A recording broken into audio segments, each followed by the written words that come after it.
मेरा जाती मौक़िफ़ है कि नहीं होना चाहिए। लाइव स्ट्रीमिंग से देखें, आप जब लाइव स्ट्रीमिंग कर रहे हैं ना, आपका अटेंशन डाइवर्ट होता है किसी और तरफ, और इसका फायदा क्या है?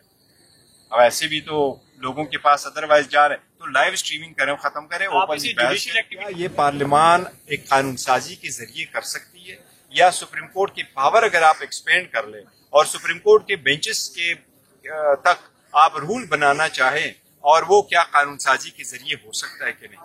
ये बात नहीं है कि ये एक अच्छा कानून है तो उसको जाने दें। कल शायद वो बुरा भी लॉ लेके आना चाहें, तो फिर उस वक्त क्या कहेंगे?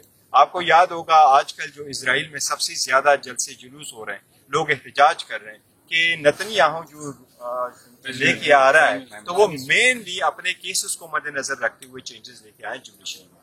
होना ये चाहिए कि अगर आईन की तरमीम के बगैर आप चेंज नहीं लेके आ सकते, जो यहाँ मेरा ख्याल है supreme court at the end of the day यही होल्ड करेगी कि इस लॉ को अगर आपने लेके आना था तो ये सिर्फ आप तरमीम कर सकते थे, आप कानून साजी के जरिए नहीं कर सकते। तो देखो, प्रैक्टिस एंड प्रोसीजर जिस वक्त कानून अभी नहीं बना था और बिल की सूरत में था, तो बिल और एक्ट बनने जा रहा था, उस वक्त से सुप्रीम कोर्ट ने उस पर अमल दरामद रोक रखा है। और ये जजमेंट जब आई थी सुप्रीम कोर्ट ने उसके एडमिटिंग नोट में ये कहा था कि ये आईन से मुताबिकत नहीं रखता प्राइमा फेशी, इसलिए स्टे दे दिया था। अब सुप्रीम कोर्ट ने उस पर लार्ज फुल कोर्ट बनाया है। ये एक अच्छा इकदाम है फुल कोर्ट का बनना, क्योंकि बड़े अरसा से एक डिमांड चला आ रहा था कि होना चाहिए। और सेकंड ये कि जो डिसीजन पहले आए थे उसमें थोड़ी सी लोगों ने देख लिया कि जजेस में कंसेंसस डेवलप नहीं हुआ था, तो एक मरतबा फुल कोर्ट इस इम्पोर्टेंट मैटर पे बैठ जाए ताकि वंस एंड फॉर ऑल फैसला हो जाए कि बेंचेस कौन बनाएगा, क्या केसेस का 14 डेज में हियरिंग का क्या होगा, और जो राइट प्रोवाइड कर दिया था अपील का आर्टिकल 184 में। लेकिन देखो, इसमें एक बुनियादी नुकता है, इसमें यह बात नहीं है कि इस कानून में कोई अच्छे पॉइंट नहीं है, बहुत अच्छे पॉइंट्स हैं। ये जरूर होना चाहिए कि आपके पास एक राइट ऑफ अपील हो अगर कोई आपके खिलाफ एडवर्स ऑर्डर आ जाए, और ये भी अच्छी बात है आपका केस विद इन 14 डेज लग जाए। लेकिन इस कानून का सुकम यह था कि क्या ये पार्लियामान एक कानून साजी के जरिए कर सकती है, या सुप्रीम कोर्ट की पावर अगर आप एक्सपेंड कर लें और सुप्रीम कोर्ट के बेंचेस के तक आप रूल बनाना चाहें, और वो क्या कानून साजी के जरिए हो सकता है कि नहीं? ये बात नहीं है कि ये एक अच्छा कानून है तो उसको जाने दें। कल शायद वो बुरा भी लॉ लेके आना चाहें, तो फिर उस वक्त क्या कहेंगे?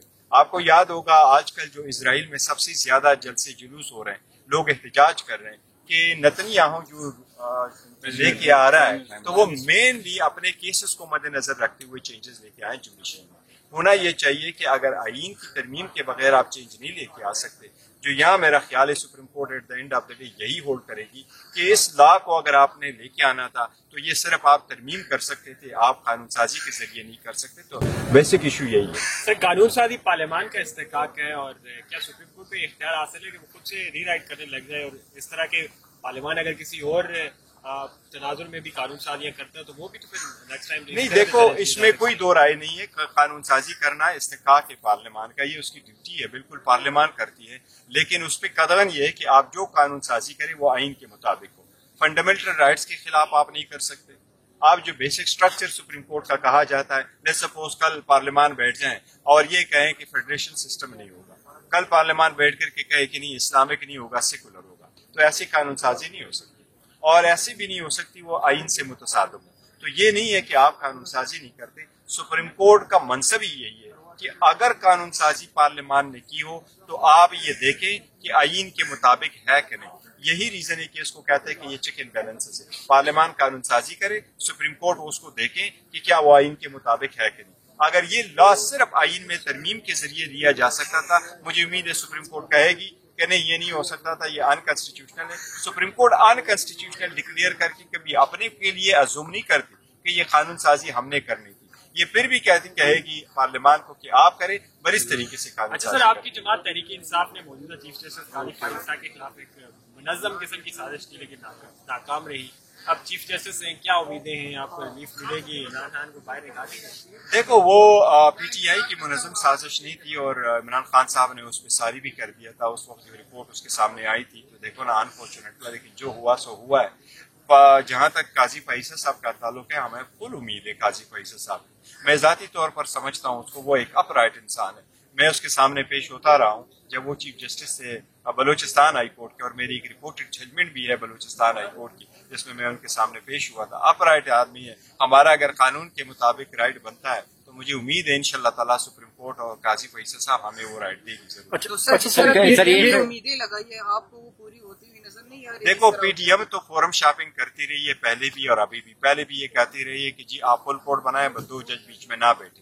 पीटीएम का अपना है, पर मैं समझता हूँ कि अगर काजी फैसल साहब के बाद अदलिया में एक नई चेंज हम आगे देख रहे हैं। So let's not discuss politics. उम्मीद करते हैं कि काजी फैसल साहब हर किस्म की जो इम्प्रेशन है वो एक्सपेल करेंगे, रूल ऑफ लॉ के लिए कोशिश करेंगे। अच्छा सर, फुल कोर्ट इस वक्त बैठी हुई है, लेकिन इस वक्त सुप्रीम कोर्ट के अंदर 57,000 केसेज पेंडिंग है। अगर इसी तरह चलते रहे तो ये तो 3 माह के अंदर मजीद 57,000 हो जाएंगे पेंडिंग। आपकी बात बिल्कुल सही है। देखो सुप्रीम कोर्ट के अगर फुल कोर्ट में बैठे तो फुल कोर्ट 2-3 दिन से ज्यादा नहीं होने चाहिए। उनको अपना टाइम फ्रेम जो है वो पहले डिटरमिन करनी चाहिए। पूरी दुनिया में यही होता है। वकीलों को कहा जाता है कि अपने ब्रीफ्स हमारे सामने फाइल कर दे और हम आपको हाफ एन आवर सुनेंगे। सुप्रीम कोर्ट को भी वही रविश अपनाने चाहिए। अगर आप सारे कोर्टों को सुने और हफ्तों इस तरह सुन ले केसेस, तो उससे बाकी लोगों के राइट्स जो है वो मुतासर होंगे। इसलिए ऐसा नहीं होना चाहिए। सेकंड, ये लाइव स्ट्रीमिंग भी नहीं होना चाहिए।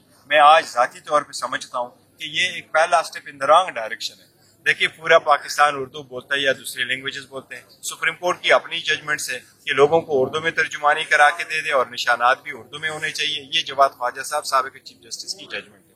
तो अभी अगर अंदर प्रोसीडिंग सारी इंग्लिश में है तो इसकी लाइव स्ट्रीमिंग की क्या जरूरत है?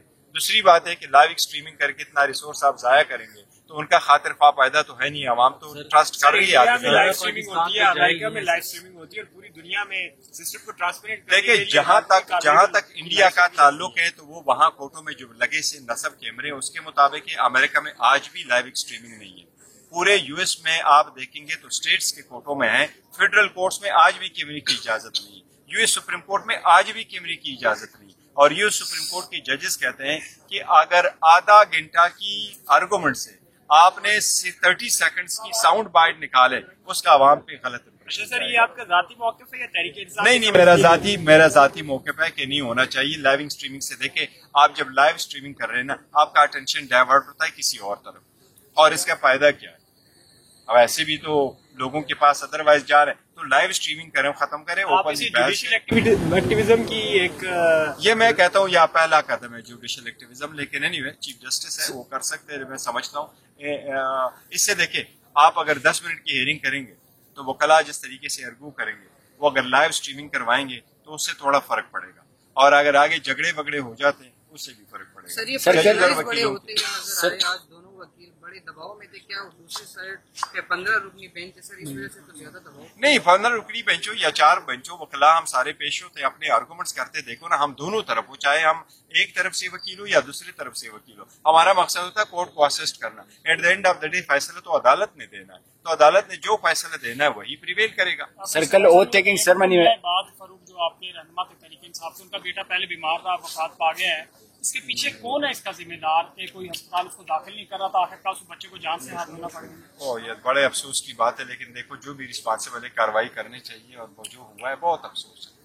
सर्कल ओथ टेकिंग सेरेमनी में काजी साहब ने अपनी अहलिया को तो बाज लोग ये आंदिया दे रहे हैं कि ये उन लोगों के लिए इशारा था कि मैं इसके साथ अभी भी हूँ जिन लोगों ने उनको FBI या बाकी ऑफिस में घुमाया था। तो शायद काजी फैसल साहब इंतकाम के बदले नहीं, मेरा नहीं ख्याल है कि इंतकाम की तरफ कोई है। और मैं समझता हूँ बहुत अच्छा उन्होंने किया है। देखिए, औरतों को हम एम्पावर करना चाहते हैं। स्पेशली मैं तो इस बात का बड़ा कायल हूँ कि नहीं, अगर आप ओथ ले लें और आपकी बीवी बाई योर साइड हो तो दो। अमेरिका और यूरोप में ऐसा होता है। लेकिन अच्छा इकदाम है, लिबरल इकदाम है, बहुत अच्छा है कि उन्होंने कर लिया।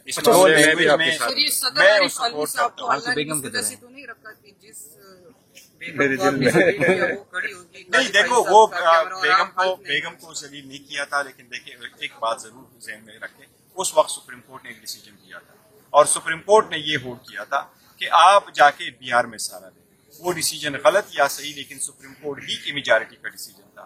और फिर बाद में मेजॉरिटी ने उसको ओवररूल कर दिया। तो देखो, वो भी एक डिसीजन ही था। जो हो गया सो हो गया। बस थैंक यू सर।